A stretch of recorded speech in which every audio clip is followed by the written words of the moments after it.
sang pencari jejak Nabi Muhammad SAW. Pada zaman kaum Bani Israel, hiduplah seorang ulama bernama Isya. Ia sangat gemar mempelajari kitab-kitab yang ditulis oleh para nabi dan ulama terdahulu. Suatu hari, saat membaca salah satu kitab, ia menemukan keterangan jelas mengenai sifat-sifat, tanda-tanda, dan kedatangan Nabi Muhammad SAW, Nabi penutup seluruh Rasul. Isya pun menuliskan keterangan itu dengan rapi, menyimpannya di dalam sebuah peti, lalu menguncinya sekuat tenaga. Sebelum meninggal dunia, ia berwasiat kepada istrinya agar kelak putranya yang bernama Balukia tumbuh menjadi orang yang berilmu dan diangkat menjadi hakim di tengah kaumnya. Setelah Balukia dewasa, ia melihat peti yang selalu terkunci itu. Ia bertanya kepada ibunya, namun ibunya tidak mengetahui di mana kuncinya.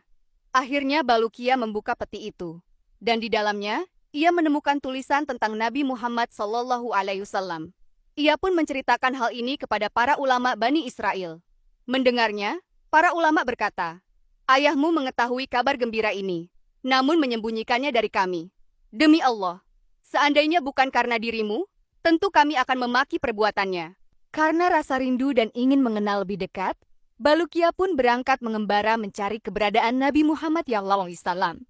Dalam perjalanannya, ia tiba di sebuah pulau dan bertemu seekor ular besar yang mengucapkan, "Tiada Tuhan selain Allah, dan Muhammad adalah utusan Allah." Namun ketika ditanya di mana keberadaan Nabi itu, ular itu tidak dapat menjawabnya. Ia melanjutkan perjalanan hingga sampai ke pulau lain. Di sana ia melihat seekor burung besar yang ternyata adalah malaikat yang ditugaskan Allah untuk mengantarkan makanan kepada Nabi Adam dan Hawa saat mereka berada di padang Arafah. Dari malaikat itu, Balukia mendengar tentang sosok Nabi Khidir, hamba Allah yang diberi ilmu dan keistimewaan khusus. Tak lama kemudian, Balukia bertemu langsung dengan Nabi Khidir. Ia pun bertanya dengan penuh harap, "Wahai hamba Allah, aku telah berjalan jauh hanya untuk mencari Nabi akhir zaman, Nabi Muhammad SAW. Di manakah beliau berada?" Nabi Khidir menjawab dengan lembut, "Wahai Balukia, ketahuilah bahwa Nabi akhir zaman itu belum lahir ke dunia. Engkau tidak akan dapat bertemu dengannya dalam masa hidupmu ini." Nabi Khidir lalu bertanya, "Tahukah kamu berapa jarak antara tempat ini dan rumahmu bersama ibumu?" Balukia menjawab tidak tahu. "Jaraknya sejauh perjalanan selama 50 tahun, kata Nabi Khidir. Ia lalu menyuruh Balukia memejamkan matanya sejenak. Ketika Balukia membuka matanya kembali, ia sudah berada di rumahnya, tepat di samping ibunya.